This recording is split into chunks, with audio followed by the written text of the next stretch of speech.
Welcome back to LearnPianoLive.com. My name is Jamin, and as you can tell from the countdown clock, the lesson is about to get started. In case you're new with this, there's a few things I'd like to show you to help you throughout the lesson. Hey, good news. Today, you don't have to listen to my voice for the entire lesson. We have a guest. So we're going to be focused on the questions that you submitted in advance. But if you want to drop some live questions in on us, we'll do our best to get to all of those and still be respectful of our guest's time. So you can still download the PDF and the MP3, but there's no specific assignment that goes just with this lesson because the goal is just to get some inspiration or get some advice, get some little nugget of wisdom that's going to help propel you one step farther down this journey, or maybe just to be entertaining. But whatever it is, I'm sure you'll enjoy it. These lessons are always guided and shaped by your questions, and if you're live with us today, there's a couple different ways you can do that. One is in the public live chat, and the other is the Ask Jamin a Question button, where you can ask me a question privately, and I won't share your identity in case you're afraid that your question is stupid. But it's not. If you're in the archives, though, then just open up the survey. At the end of that, there's a place where you can ask your question. I will say I frequently get questions from students in the archives watching a lesson from 6 months ago, and I have no idea what they're talking about. So please try to be as specific as possible.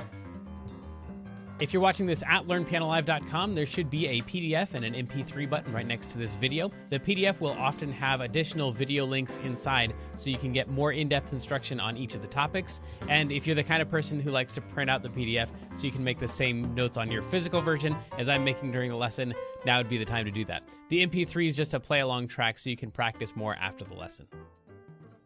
If these live lessons start feeling random or meandering, it's because they are, on purpose. So if you're the kind of person who wants classical training with a step-by-step method, then you're going to want to check out Kloppel Academy on the website. It's included in your live lesson subscription, so you can do both or either. And the upper levels are seriously hard work, but it's going to take you all the way from ground zero all the way up to being ready to enter any major music college as a piano major in classical or jazz. And thankfully, I think that's about all we need to cover before the lesson. So if you'd stick around afterwards and fill out the survey, I would love your feedback. But for now, let's have some fun and make some music.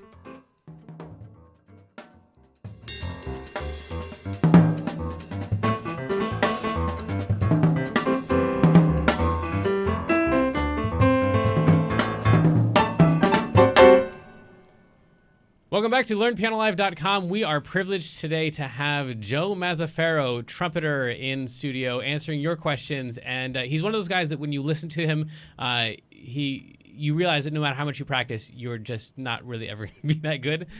So if you feel that way when I'm playing, this is a guy who, when I listen to him, he makes me feel that way.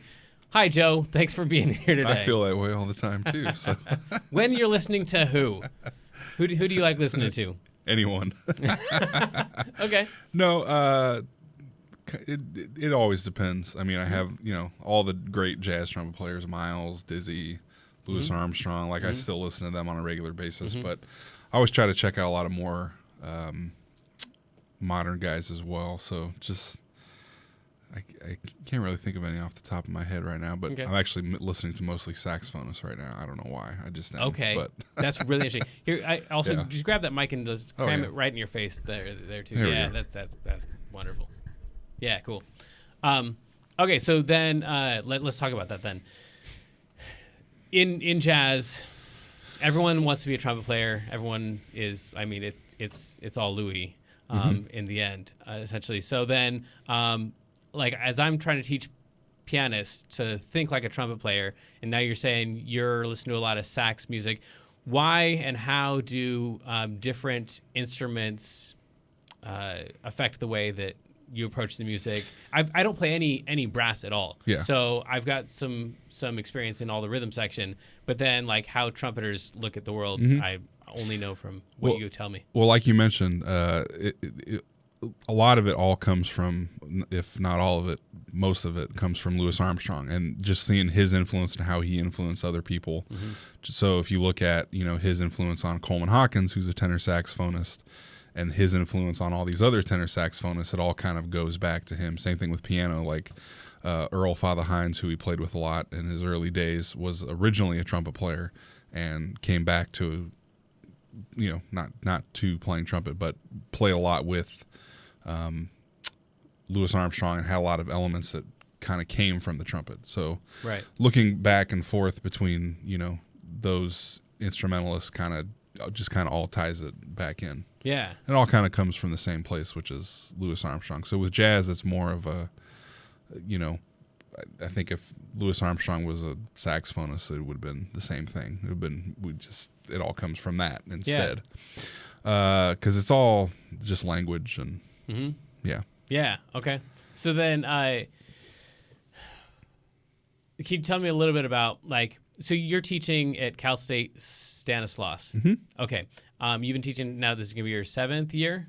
Yeah. Right? Just finished 7, going into 8. Going into 8 years. So then, when you have people come in on different instruments, does the instrument that they have the most experience on affect the way that you see them learning or the way that you teach them in any way, or is it all pretty much the same? It's all pretty much the same. The thing I notice most is their level of musicality coming in, and definitely going through the program, they definitely catch up.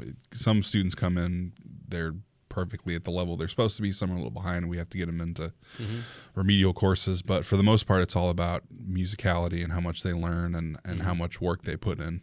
And that's kind of the things that I try to get them going on is getting them just working, right? Because it's a process, and some students learn a little slower than others, so kind of working at their pace and working within their limits, and as I always tell them, as long as they're working and putting in the work, they'll get to where they want to go. Yeah. Okay. And then when you talk about the level they should be coming in, can you talk a little bit about what that would look like or what that wouldn't look like? Like, how do you know? So, like, we've on occasion, I'll just use, just because this is kind of who it happens to the most, is percussionists or drummers. Okay. They may not have any sense of like major scales or minor scales or any basic how to read music, which will definitely impact them going through all the music courses with music theory and then getting into jazz improv and all those classes. So that they tend to take more remedial courses if they're not up at that level. Some percussionists that I deal with do have those skills, and some just need a refresher course that maybe they didn't get in their high school program. Okay. And can you, if they say, well, why do I have to learn my major scales if I'm a drummer? What's the answer to that? Because you have to. No. Perfect teacher answer. No, as I tell drummers, I always stress the importance of understanding harmony and melody, because their main role, especially in a jazz situation, is to support those two things. So the more they know about it, the better they're going to be able to support it. Yeah. So, and I've been lucky enough that most of my drummers will end up actually playing piano a lot more. Like when I first got to Stan State, there was a student who was a jazz major on drums, but played piano in the big band and wrote really well. And so they tend to take that and run with it and, develop their skills in other areas as well. So. Right. Yeah. Well, and I think that's surprising to a lot of people how much, and I don't know if this is specific to jazz or not, but how much each of the instruments play at least one, a lot of times several other instruments as well. So like when you came in, I asked, did you bring your trumpet? You're like, no, but I can play something on piano. Because that's just a thing. Yeah. So what instruments do you have experience on, and how, or has the different experiences with the different instruments shaped the way that you approach music? Well, I had to learn all of them because I was actually a music ed major. So I had to learn clarinet and flute and oboe, but no one ever needs to ever hear that because I was horrible. But the main trumpet is, of course, my main instrument. I play a lot of piano. I play functional bass and drums. Okay. And so one of the things that I learned, especially in grad school, it was not necessarily that I learned in grad school, but was reiterated to me, was it's really important to understand and learn all the different instruments as much as you can, especially within the rhythm section. Because if you're going to be composing and writing for those instruments, you want to have a better feel of how things work on there. So if you write some ridiculous bass line that you have no idea how the bass works, the bass player might look at you like, well, really, I'm not going to play this ever. Right. So just having a better sense of what those instruments' capabilities are comes from learning them a little bit and delving into them and sort of understanding how they function, not necessarily being prolific on them. Like with jazz piano, I can get away with playing, casual gigs like drums. Right. Maybe I could fool people for a song or two, but that's about it. If maybe. Right. Right.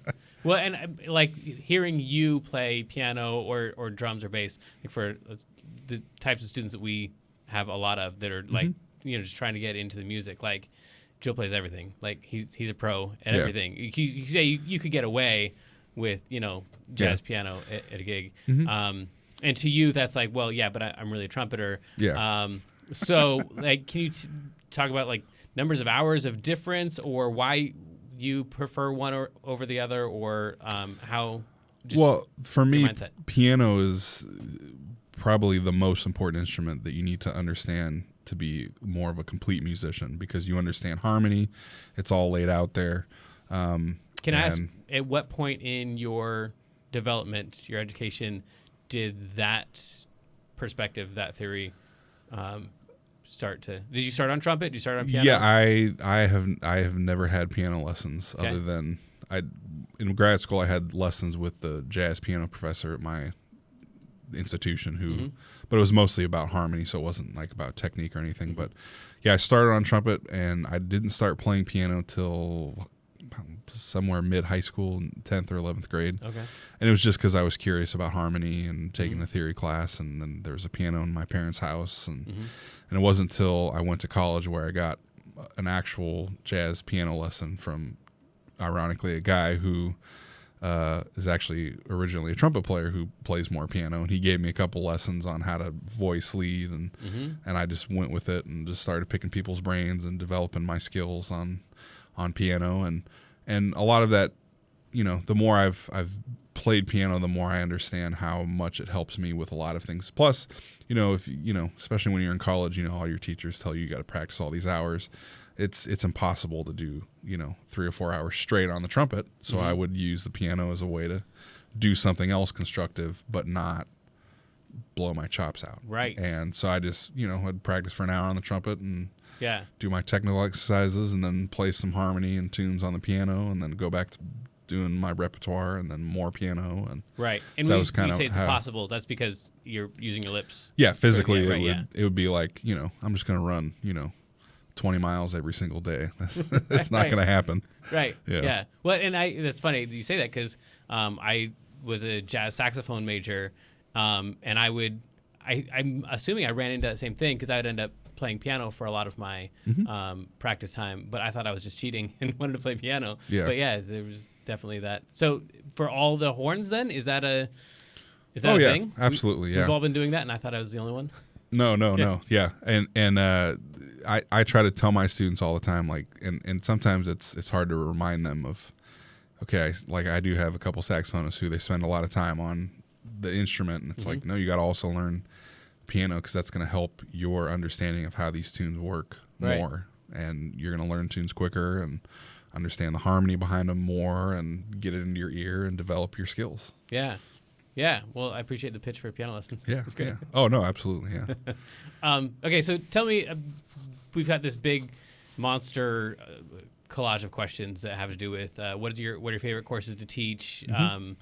What courses do you wish you could take? Who do you wish you could take them from?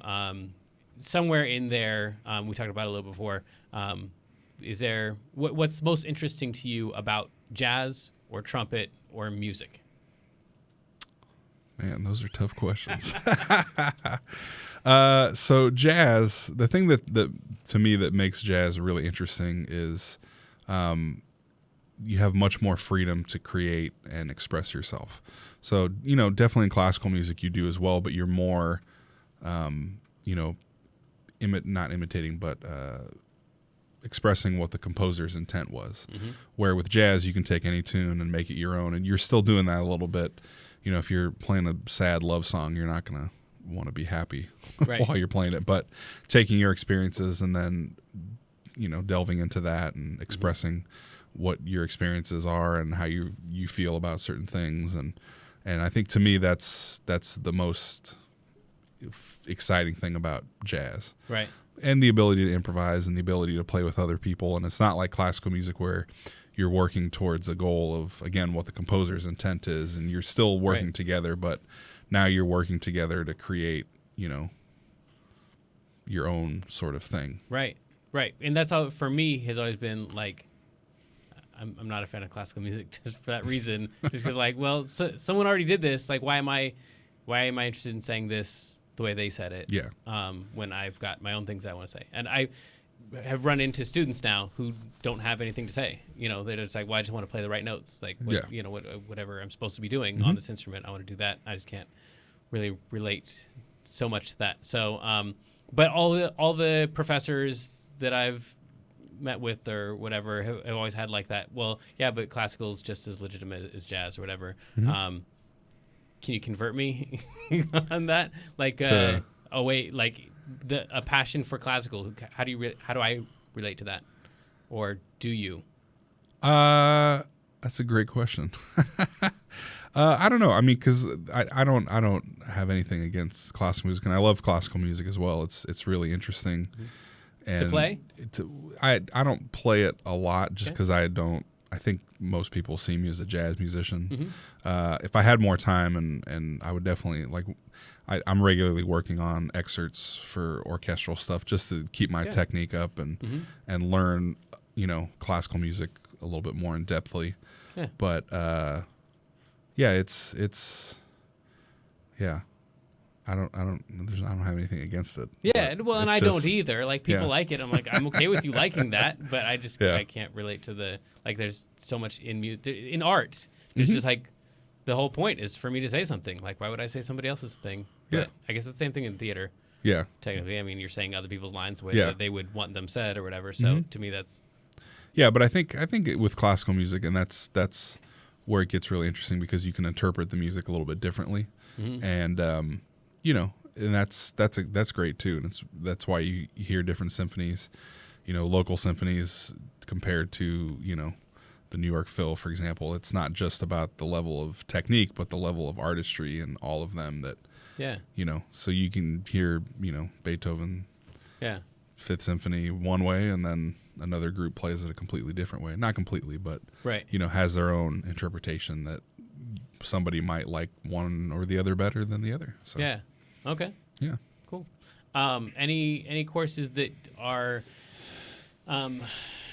less interest, like if you could rank that what do you teach first? I haven't even asked you that. You teach all the jazz. So I teach means what? Yeah, all the jazz courses. So every year, every semester, I'm teaching, running the big band and a couple jazz ensembles, like small group.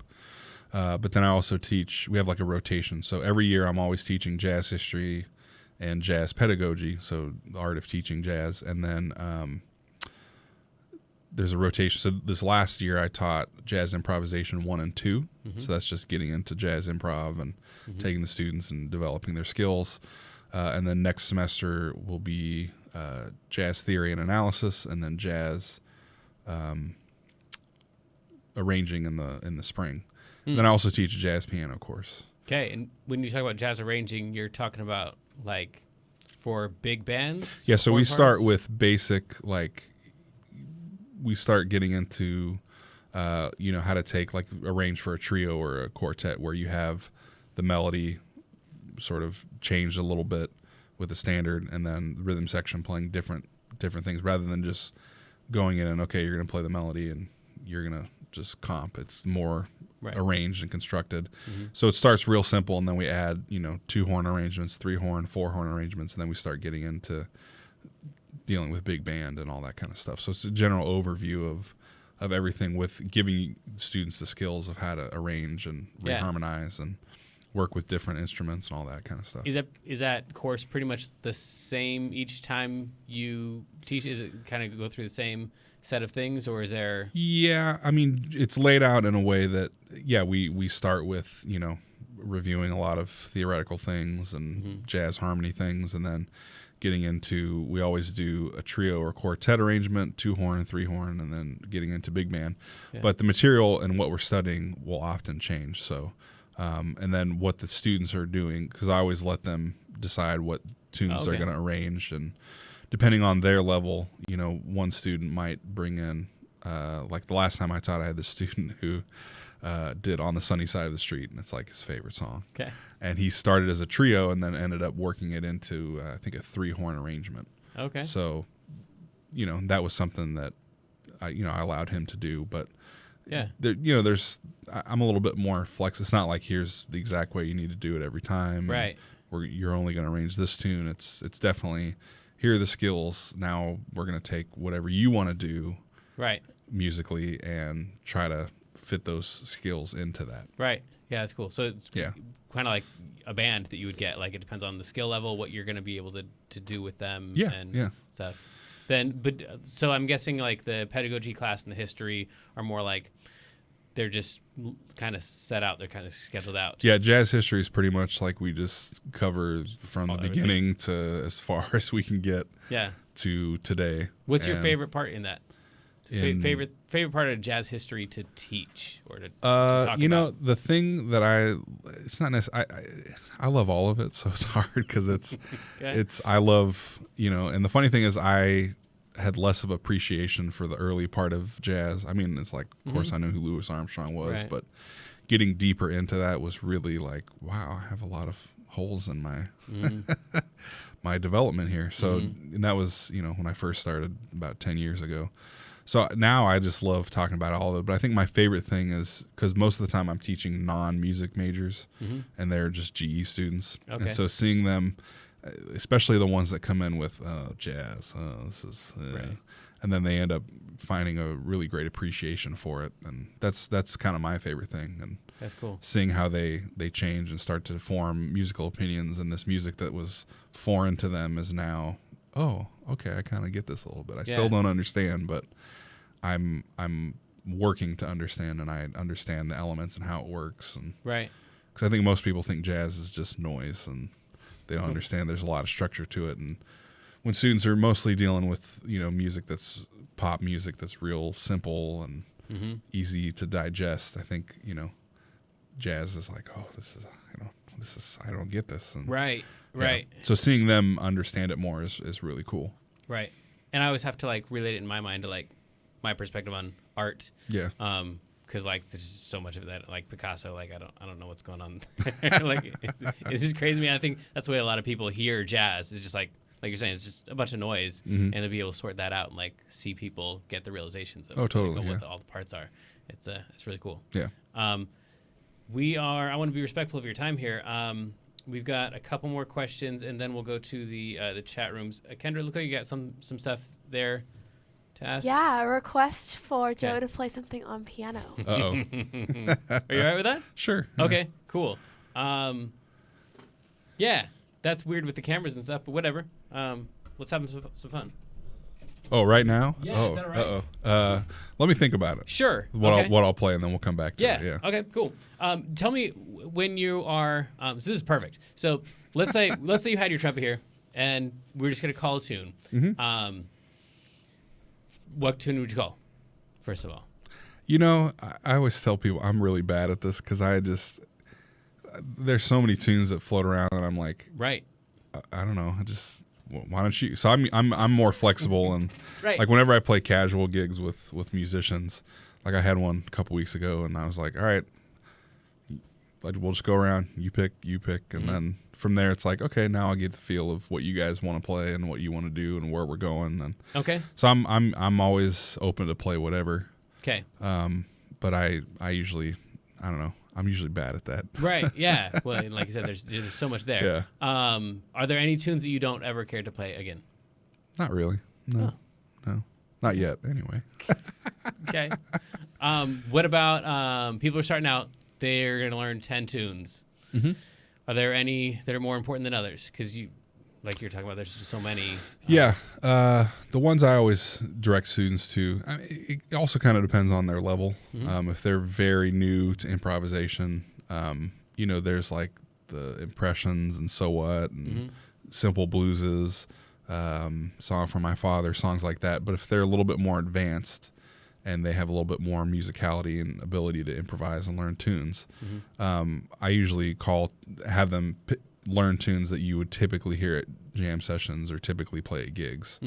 So songs like Beautiful Love or Alone Together or There Will Never Be Another You or There Is No Greater Love, Autumn Leaves, those kind of tunes. Usually, like even with my jazz program, I have about 30 or 40 tunes, I think, Mm-hmm. that I have that are at all different levels, that in the first 2 years that they need to learn those tunes, because those are the tunes that they're going to be playing all the time. Right. So, yeah. Yeah. And they could be as easy as, simple blue, like C jam blues, which is, for those who don't know, it's basically 2 notes Right. over a blues. And then, Also, to something more complex like Stella by Starlight that they'll be playing all the time. Right. Right. Yeah. Okay. Cool. And then as far as approaching a solo, so we call one of those, call Autumn Leaves. It's time for you to solo. What are you thinking going into it? And I mean, I know a lot of it, so much of it is like just automatic, like whatever comes up at the time. Yeah. It's like a conversation. Yeah. But for a person who's wondering, like, what am I supposed to be feeling like when I solo? Yeah. Or what are you thinking about? It depends. Usually it's the longer I've been playing with musicians, it's easier to just go with the flow and have that conversation and just go with whatever's happening around you. And, early on I would always be like, okay, I have my licks and my Right. things I'm going to play on this tune. And then over time, learning how to, free that up and be open to change and not just your own thing. It's a pretty tricky thing. So now when I'm playing with musicians, like it also depends on the level. Like if I'm playing with some of my college students, they're still trying to get a handle on the music. So I'll just play more, language, not take a lot of risks, just sort of like lay down the harmony, because sometimes they also might get lost. And so if I'm laying down the harmony, they'll be more confident with where they're at. But if I'm playing with more advanced players, I try to defer to them and really feed off of what they're playing. And Right. so then there is that element of that conversation happening. Yeah. And when you say lay down the harmony, you mean playing more important chord tones on important beats. Yeah, and exactly. Outlining the chords. Yeah. So they can hear. So playing more within the changes so that they can hear that instead of trying to do substitutions and Right. kind of go all over the place. So, Right. Yeah. Yeah. Okay. Cool. Can we play some piano? All right. I don't know what's going to come out, but we'll see. This is perfect. It's jazz, right? All right. So it'll take me a second to set this up. Yeah. Go ahead and sneak in there. I know, Kendra. I'm really messing with your cameras now. We're gonna go with. We'll use his camera. No pressure. Okay. Cool. Well, anything of any length. It doesn't matter at all. Let me give you some.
Beautiful. Beautiful. Call something. All right. Cool.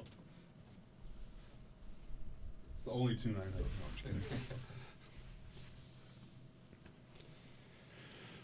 Fantastic. Okay, so I already know. I'm not monitoring the chat, but I know that they are all angry that you call yourself a trumpet player. Oh, And when you can do that, like, what? I've been playing for 5 years and I can't do that yet. Well, it's funny.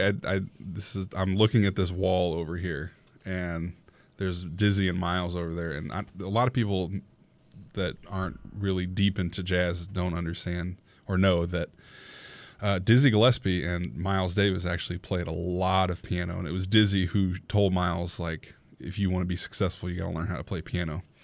There's actually a couple records that I can't remember exactly which one, but where Miles Davis is the trumpet player and the pianist is actually Dizzy Gillespie. Right. Or there's a story about Miles's record where behind the melody there's no piano and there's no piano behind Miles' solo, and that's because Miles is actually playing piano on that track because Red Garland got mad and left the studio and they had to keep recording. And so, and you find that a lot with a lot of trumpet players. And even one of my teachers is this guy by the name of Donald Brown, who's really well known from the Memphis tradition, and him and this other guy Mulgrew Miller went to school at University of Memphis, they're both like really important pianists, and they actually started as trumpet players. Wow.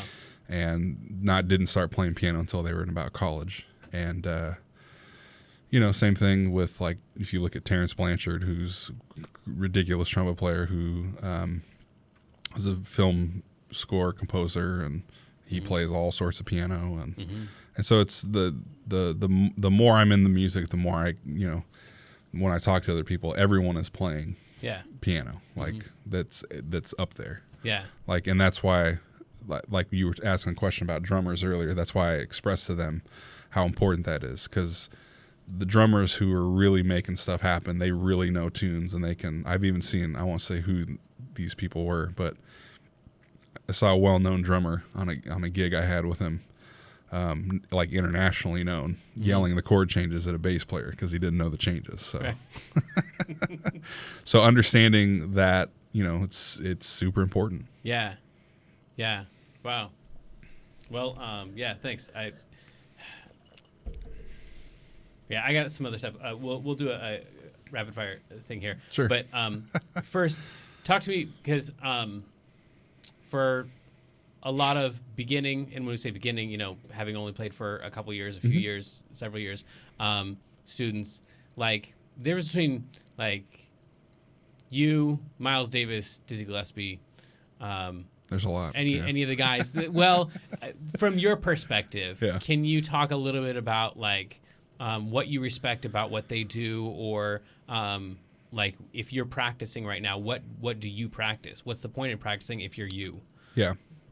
Well, definitely as a trumpet player, because and there's probably a lot that goes into this with piano playing too, is technique, that I mean, that's something that I've always, like, I always start with technical stuff, because that's, if my chops aren't together, it doesn't matter what I'm hearing or thinking. So as far as, like, what I generally practice, I a lot of what I do is really taking what I'm doing on the piano and trying to apply that to my improvisation on the trumpet.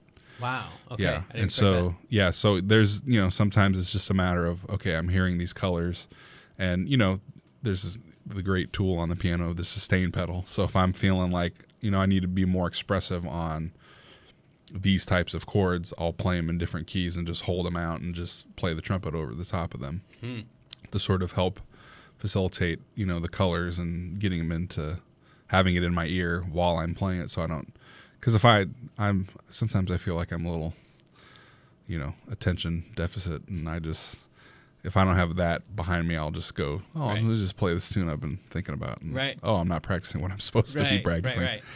And then from, one of the things that's really important in jazz is developing your voice by learning from the masters. And so the thing, like with Miles, that I've always loved is just how his timing is, and his rhythm and his space that he uses.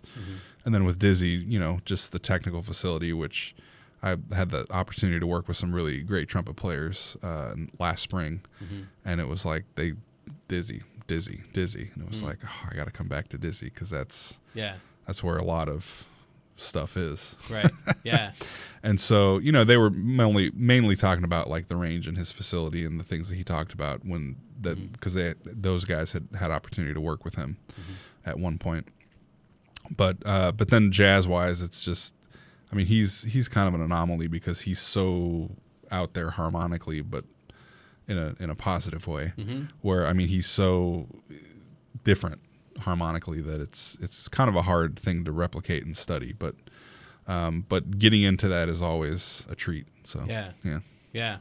All right. Well, man, there's so much more that I want to talk about, but let's go ahead and do the rapid fire thing. You got your bell right there. I'll go through some of these questions that have been texted in, and if you still want to, at learnpianolive.com in the chat room, if you go to the private chat, throw those in there, or there's a cell phone number there that you can text your questions to. We'll try to get in as many of these as possible.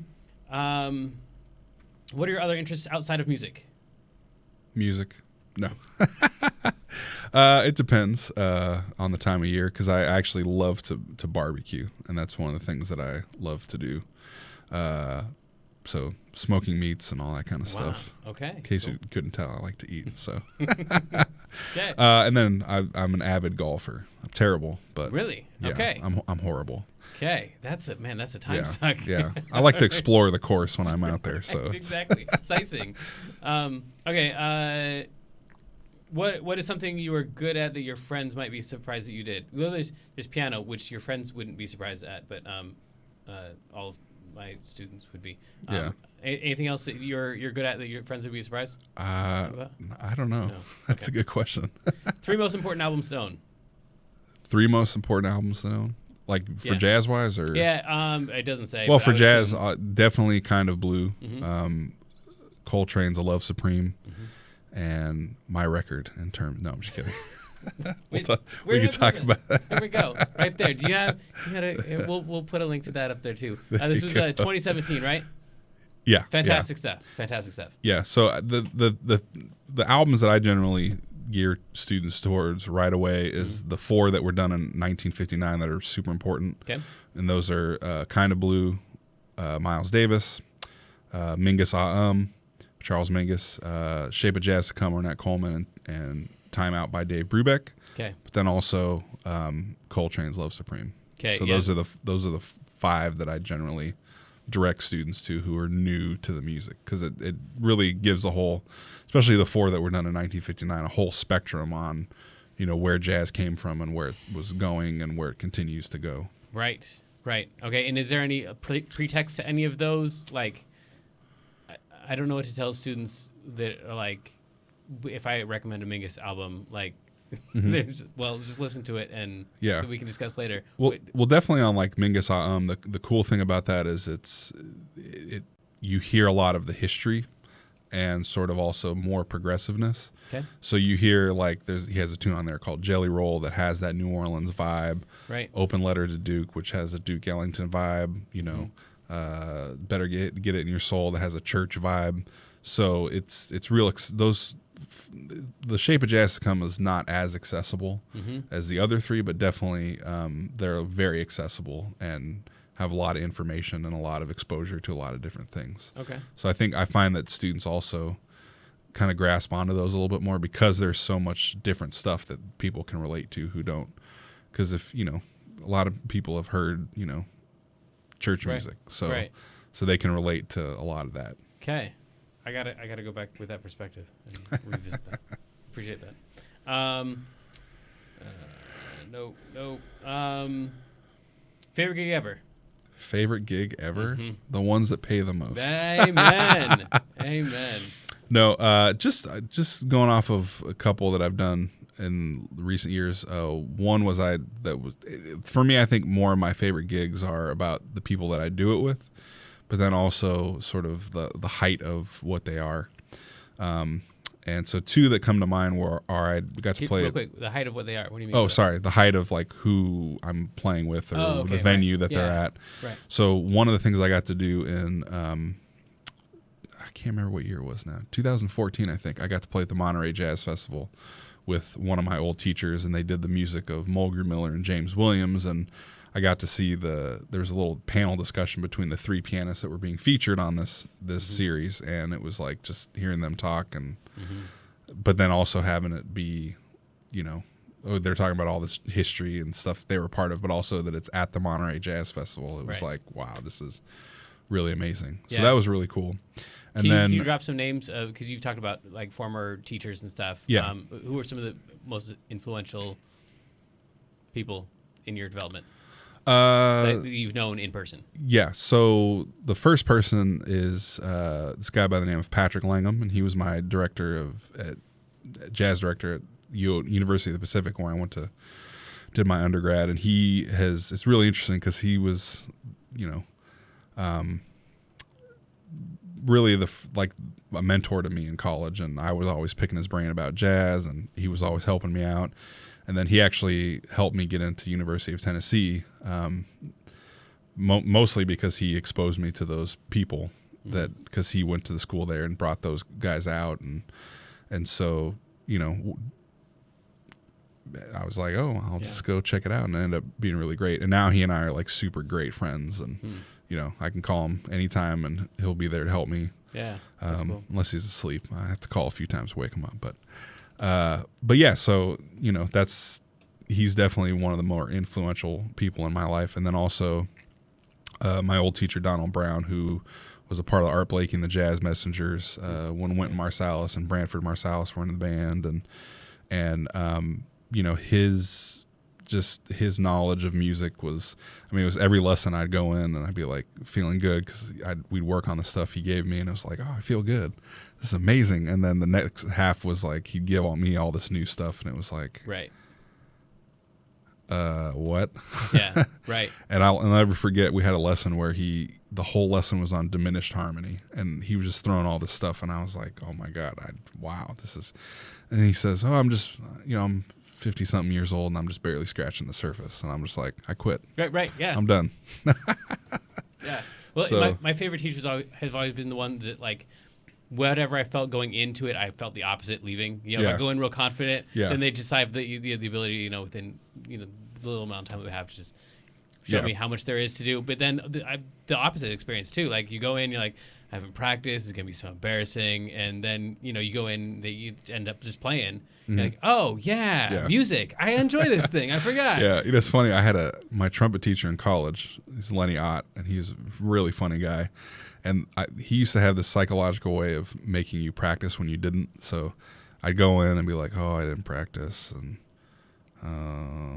he'd say, oh, well, good. I don't have to worry about you taking my gigs. And then we'd play duets the whole time, but he'd kick our butt. And it was like, okay, I don't want that to happen again. So That's cool. I'm going to practice.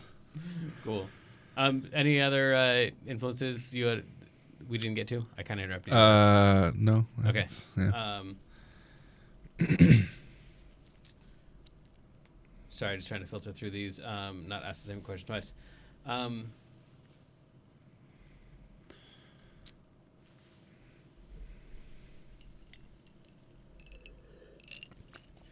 Okay. Yeah, I've got like 2 or 3 here that are all.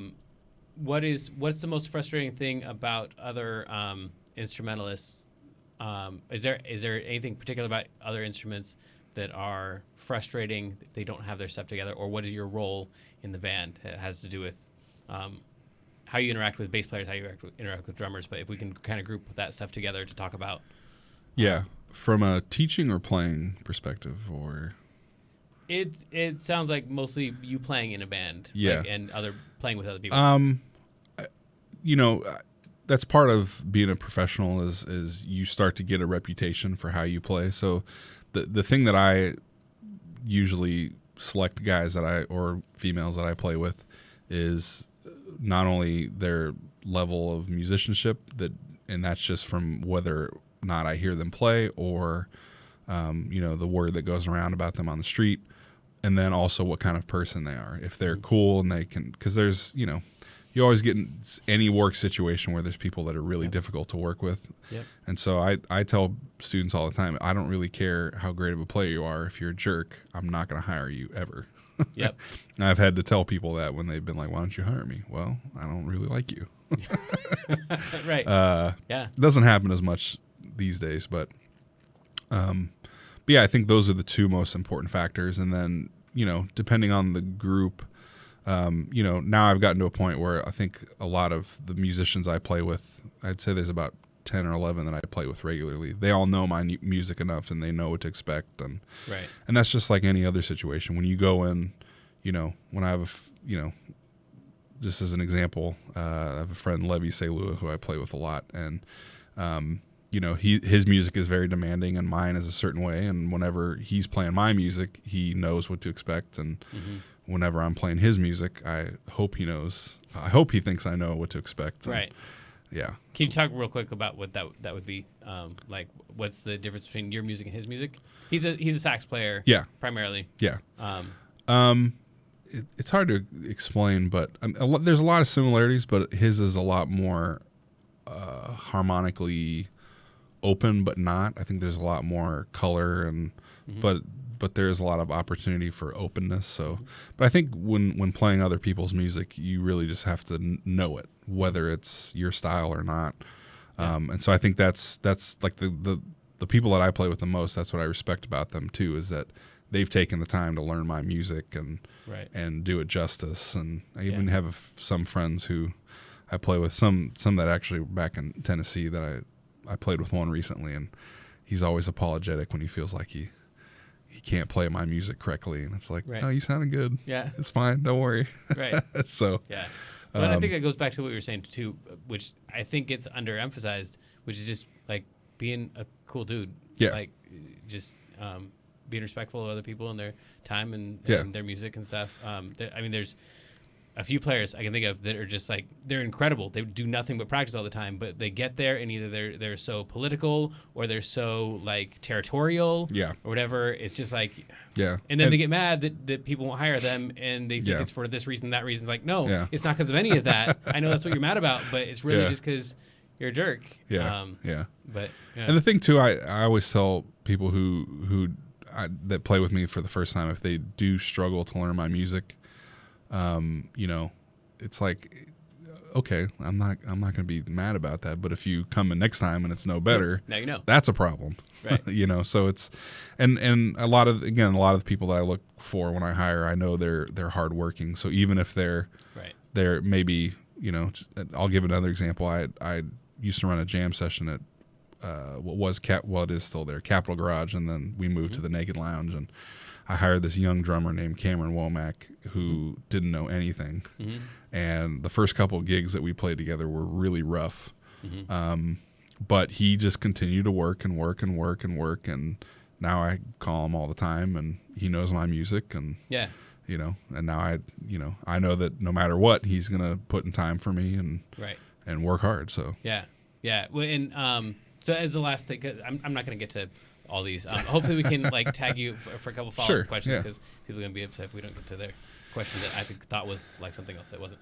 Can you talk a little bit about the difference? Because you see a lot of new students come in that are prepared or not prepared or whatever. Can you talk a little bit about the interaction between talent and hard work? And obviously they're both important.